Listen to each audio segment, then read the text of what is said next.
Good evening, it's December 12th and the time now is 11 p.m. Our headlines. Sarawak inks deal with South Korea on energy development, the fate of 4 GRS MPs to be determined by AGC report, and former law minister said that the action of the 4 MPs are not a breach of the anti-party hopping law. Those are the headlines for tonight. Good evening everyone, you're Mita Gasalit and this is TVS Nightline.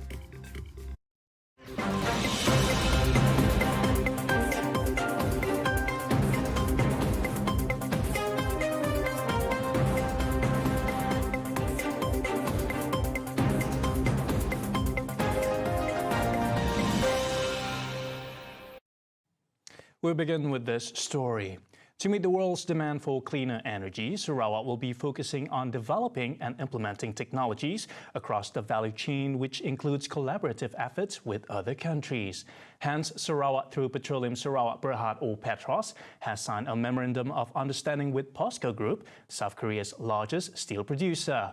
The company aims to become carbon neutral by 2050, which goes hand in hand with Sarawak's Carbon Capture, Utilization and Storage, or CCUS, initiative.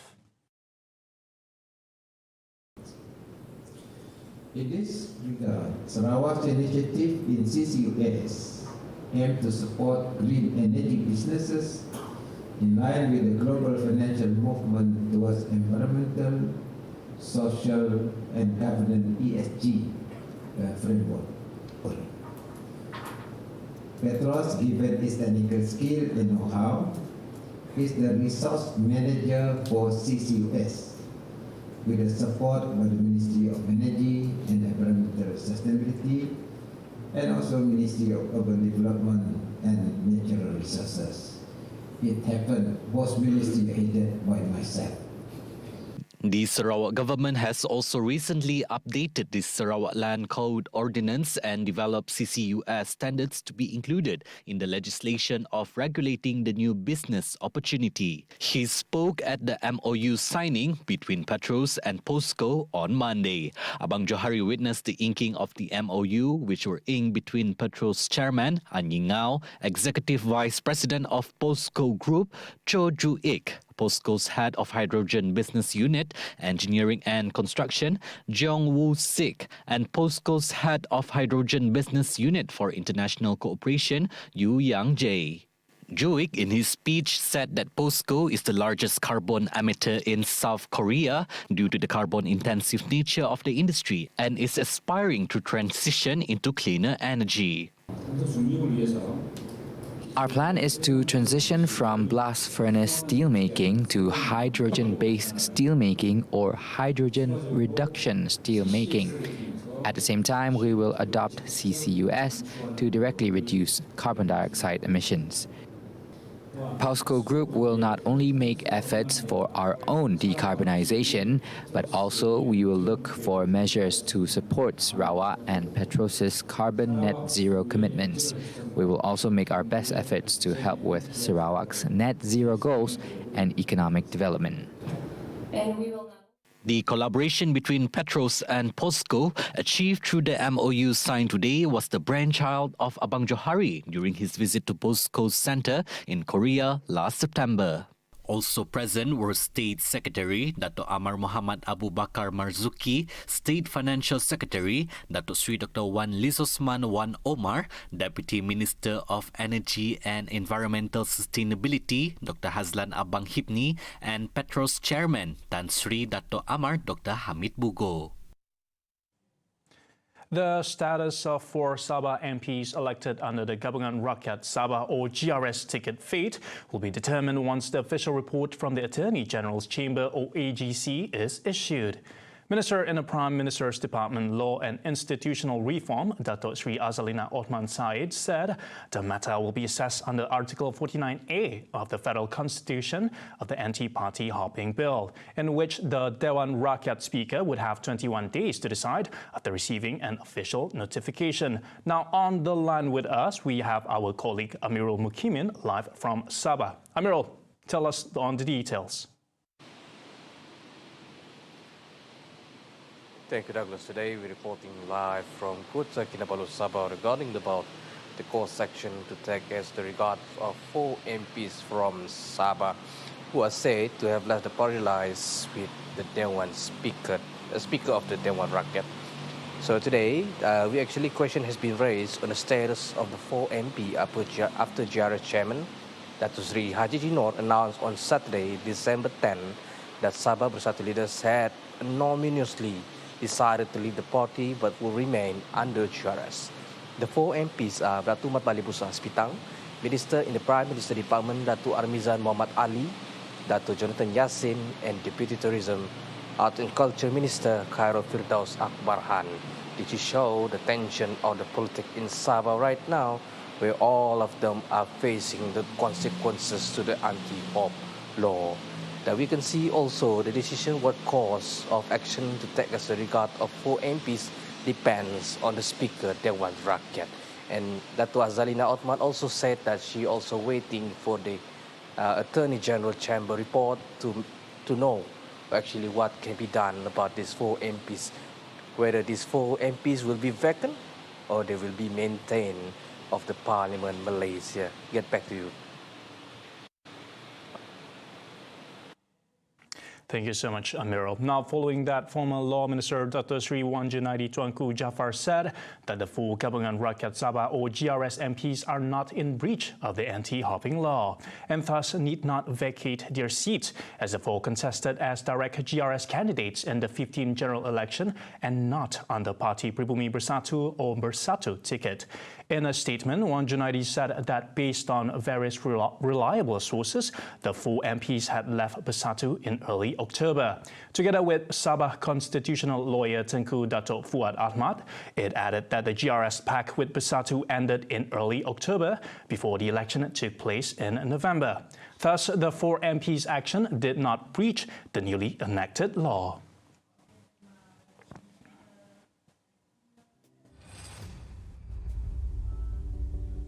The Cabinet Minister's memorandum on Sabah and Sarawak's demands pertaining the Malaysia Agreement 1963 will be tabled in January, coinciding with the 1-month period tasked by Prime Minister Dato' Sri Anwar Ibrahim to Deputy Prime Minister Dato' Sri Fadilah Yusof to collect feedback on the matter from all parties concerned. Minister in the Prime Minister's Department, Sabah, Sarawak Affairs and Special Functions, Dato' Armizan Muhammad Ali said the feedback gathering are ongoing before preparing the memorandum and submitting it to the Cabinet. Armizan said among the matters is to ensure that claims and applications submitted by the 2 states' governments can be dealt by the federal government, adding that there are matters that are already enshrined in the federal constitution that needed to be implemented fully. The Papar Member of Parliament said the main comments and responses were mainly on financial and economic matters, as well as the returns of 40% of revenue collected by the federal government in Sabah to the state. He said the implementation of Sabah and Sarawak's demands required the cooperation of all ministries, as they were matters under the purview of the respective ministries, including the economy, legislation, agriculture, and human resources. Noting that MA 63 does not only belong to the people of Sabah and Sarawak, but to all Malaysians.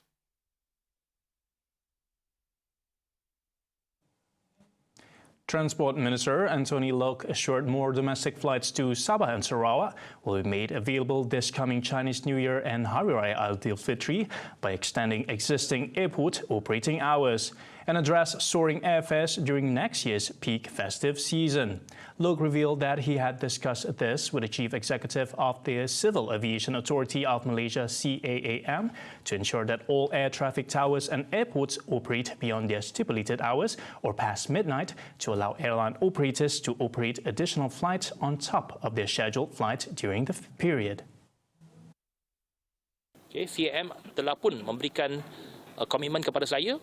Ini akan dibuka dalam musim perayaan, iaitu seminggu sebelum Tahun Baru Cina dan juga selepas Tahun Baru Cina dan juga untuk musim-musim perayaan yang lain, termasuklah Hari Raya Aidilfitri dan sebagainya.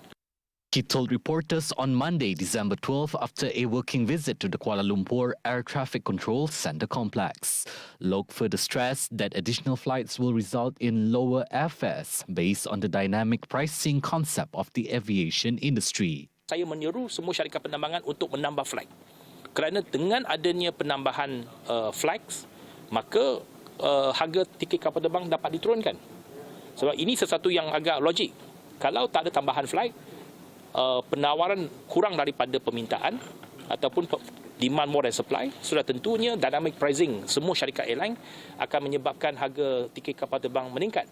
Tetapi dengan adanya penambahan penawaran, additional supply, dan kita harap dapat satu equilibrium dan itu akan merendahkan harga-harga tiket kapal terbang kita.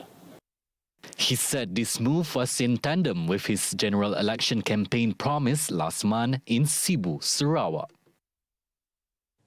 The establishment of Sarawak's boutique airline will help steer Sarawak's economy to greater heights. Malaysia Tourism Council MTC President Uzaidi Udanis explained that the purpose of Premier Dato' Petinggi Tan Sri Abang Johari Tun Openg to set up the airline is to bring in more visitors and investors to Sarawak. Saya setuju sangat apabila Yang Amat Berhormat Premier mengatakan kita perlu memberi satu kemudahan untuk pelancong datang sini dengan menubuhkan syarikat airline, syarikat penerbangan. Bukan hanya untuk profit jadi itu tujuan utama ya, untuk menyenangkan pelancong datang sini. Apabila pelancong datang sini, dia akan automatically akan memberi keuntungan bukan hanya pada usahawan, pada negeri dan juga pada negara secara amnya. At the same time, he also welcomes the move for the airline to operate not merely for profit. Kita jangan fikirkan profit first, kita kena fikirkan country first. Jadi kita ada country first, bila ini boleh memberi satu kemudahan untuk pelancong-pelancong, maka lebih ramai lagi pelancong yang berkualiti datang sini dan membeli produk-produk negeri Sarawak, dan ini akan mengembangkan ekonomi negeri Sarawak terutamanya. Earlier on November 27th, Abang Johari announced that Sarawak's new boutique airline would not be profit motivated but would serve to facilitate tourist arrivals into the state. The Public Works Department JKR has identified 3 district police headquarters or IPD in Sarawak that needed an urgent upgrade. Works Minister Dato' Sri Alexander Nantalinggi said the 3 IPDs located in Song, Julau and Kapit are all located in central Sarawak. Bangunan yang usang dan ada yang seperti di Daro ini adalah kerana banjir lah. Selalu dilanda banjir. Memang tidak sesuai lagi lah untuk anggota-anggota polis kita beroperasi dengan efisien dan sebenarnya. He said this after a working visit and meeting with Sarawak Police Commissioner Datuk Muhammad Azman Ahmad Sapri at the Sarawak Contingent Police Headquarters in Kuching today. The hour-long meeting also involved JKR officials and Sarawak's top police officers. Nanta said the 3 JKR projects were categorized under his ministry's short-term planning to upgrade the condition of police buildings in the state, adding that detailed information about the projects will be announced by the Ministry of Home Affairs, KDN. Saya lihatlah setahu mana kita boleh bantu secara terdekat. Lepas tu jangka pendek dan jangka panjang memang ada program dari kerajaan untuk menaik taraf ataupun memindahkan mungkin itu secara jangka panjang ya, tapi yang penting secara terdekat ini.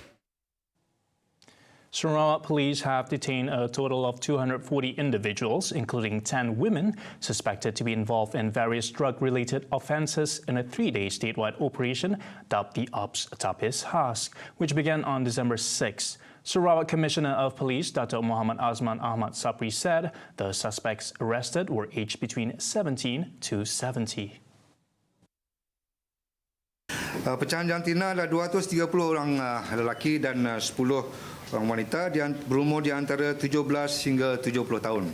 Sebanyak 154 serbuan dan pemeriksaan telah dijalankan, iaitu 15 serbuan di kawasan PPRT, 15 di port-port aktif dan selebihnya di pelbagai tempat seperti kawasan perumahan, perkampungan dan lain tempat yang digunakan untuk aktiviti pengedaran dan penyalahgunaan dadah di seluruh negeri Sarawak yang telah menghasilkan 240 tangkapan. Meanwhile, he said during the period, police also seized various types of drugs worth 39,058 ringgit and carried out 154 raids in identified hotspots. Drugs seized were methamphetamine, 385.78 grams, Aramin 5 pills, 1.94 grams, and 7.85 grams of ecstasy pills. Dalam operasi ini, polis telah merampas pelbagai jenis dadah bernilai RM39,000 iaitu 385.7 gram sabu, 1.94 gram pil Aramin 5, 7.85 gram pil ekstasi. Rampasan dadah tertinggi dilakukan di daerah Padawan iaitu bernilai RM20,000, diikuti Miri bernilai RM5,000 dan Bintulu bernilai RM3,000, diikuti lain-lain daerah. Keseluruhan dadah yang rampas ini boleh digunakan seramai 1,961 orang penagih. Overall, Muhammad Asman said the Sarawak Police detained 8,717 individuals and seized various types of drugs worth 11,909,156 ringgit and 10 cents and assets estimated to be worth 3,406,654 ringgit from January to December 8.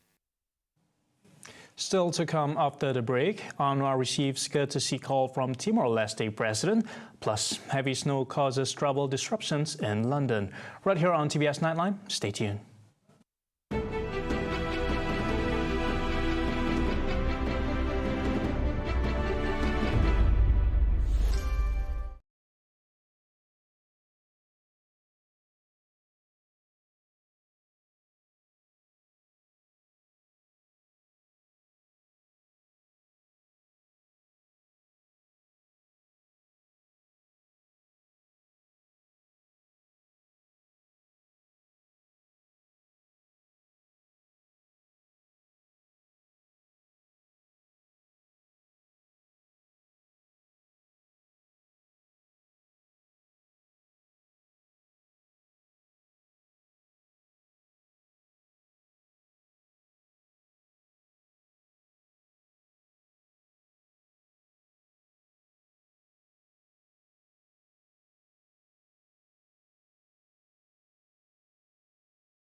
Welcome back.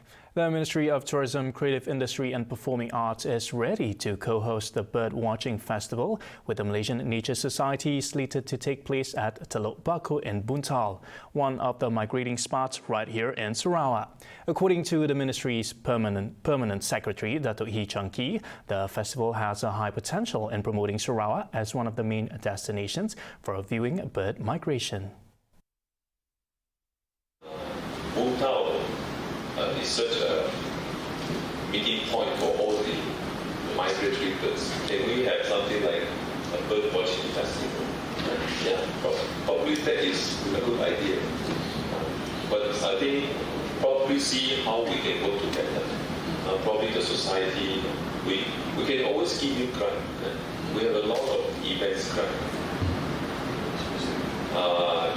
You propose to us. We will go through. We can join it to see how to organize it. We have actually supported the Asian Bird Fair. Remember in ASEAN Bird Fair. Asian Bird Fair in 2018 or 2019. Yeah. So probably we should continue to do that. Yeah. In conjunction with that, do a festival in Buntal. He added his ministry will show unwavering support for any agencies and non-governmental organization, NGO, who intends to hold tourism events or programs in Sarawak. We always promote the 5 pillars. Our theme is Sarawak More to Discover. Right? If you see the book, there's a logo where it is Sarawak More to Discover. So what are there to discover? Those are the 5 pillars, CANFF, right? Culture, adventure, nature, food, and festival. Earlier, a Malaysian shorebird researcher from the Malaysian Nature Society, Patricia Tipol, said Teluk Bako, Buntal is one of the flyaway network sites in Malaysia. The location has been recognized by the East Asian Australasian Flyaway Partnership, which has become a migrating spot for several shorebirds that are on the brink of extinction. Several of these birds include the spoon-billed sandpiper, great knot, far eastern curlew, Chinese egret, and Norseman greenshank. Prime Minister Dato Sri Anwar Ibrahim received a courtesy visit from Timor-Leste President Dr. Jose Ramos Horta at Sri Perdana Putrajaya earlier today. Ramos Horta and his delegation arrived in Malaysia on Sunday for a special visit to discuss and evaluate the progress of cooperation between the two countries, as well as to explore new areas of cooperation. In a meeting that lasted about an hour, Ramos Horta also congratulated Anwar on his recent appointment as the 10th Prime Minister of Malaysia. Also present at the bilateral meeting were Economy Minister Muhammad Rafizi Ramli, Deputy Foreign Minister Datuk Muhammad Alamin, and Foreign Ministry Deputy Secretary General Datuk Norman Muhammad. Timor-Leste's Director General for ASEAN Affairs Milena Rangel and Timor-Leste's Ambassador to Malaysia Joanna Veneranda Amaral were also in attendance. President Ramos Horta is also scheduled to address His Majesty Al-Sultan Abdullah Riayatuddin Al-Mustafa Billah Shah. Malaysia was the first country to set up a liaison office in Dili on April 13, 2001, and the first among ASEAN countries to set up an embassy in Dili on May 19, 2002, and ever since has been actively supporting Timor-Leste in terms of its social, security, and economic developments by providing capacity-building training courses for its officials through the Malaysian Technical Cooperation Program, MTCP.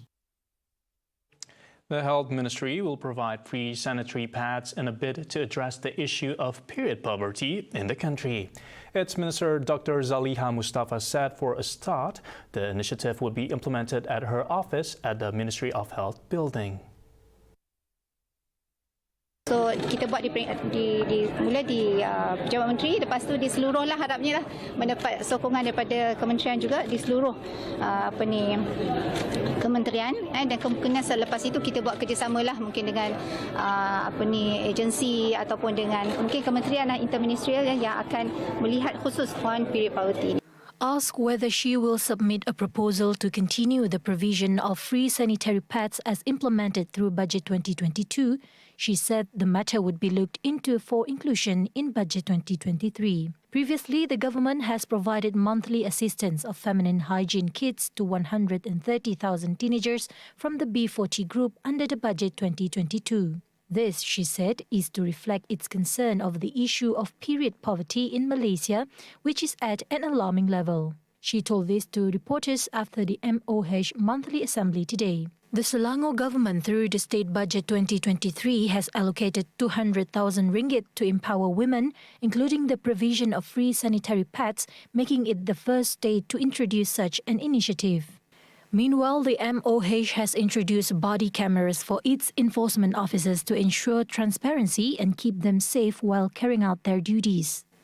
Elaborating, she said the move was to overcome the issue of threats and constraints reportedly faced by health enforcers, which include verbal threats as well as assault and bribery attempts. As such, Dr. Zaliha hoped that the use of body cameras would help to provide proof or counter evidence for personnel at risk of being slandered with accusations when carrying out enforcement operations. Now, Malaysia seeks a constructive and pragmatic approach to improve the human rights situation right here at home. This while simultaneously working closely and constructively with all partners to realize its membership priorities in the United Nations Human Rights Council. Foreign Minister Datuk Sri Zamri Abdul Kadir said Malaysia will also undertake a human rights-based approach in accordance with its national laws, international human rights obligations and sustainable development goals. He added that this is in the heart of Malaysia's membership in the Human Rights Council for the 2022 to 2024 term. Zamri said this in his opening remarks during the Human Rights Day Forum 2022 held today. He further added that at the national level, the government is currently looking at resolving the amendments to the Persons with Disabilities Act 20 and pursuing robust policies to achieve gender equality and promote women's rights, while empowering and better equip the young people with the necessary skills and expertise to face the competitive working world. The issue of climate change will also be addressed, as well as environmental rights. Zamri said they are duty-bound to do so for the future generations. Meanwhile, on the international level, Zamri noted that Malaysia will sustain and strengthen its global advocacy and efforts to address the plight of the Palestinians and Rohingyas.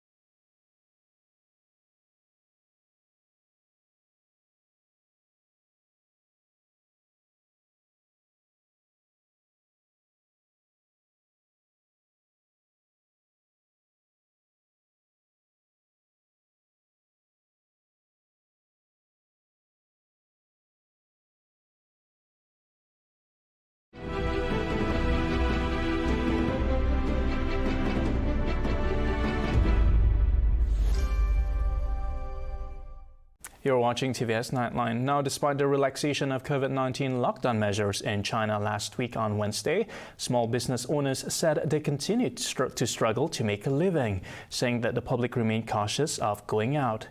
In Han Zhengjie, where demonstrators took to the streets to demand an end to China's strict COVID curbs last month, small business vendors said the future remained uncertain. In Wuhan, the epicenter of the COVID-19 outbreak 3 years ago, businesses have been slow to pick up. It's really tough. Can't do business this way anymore. Now that things have opened up, it also means the positive cases are all out. No one comes to the restaurant. Businesses are struggling to hold on. After things have opened up, we'll have to see what happens next year or if there are any travelers.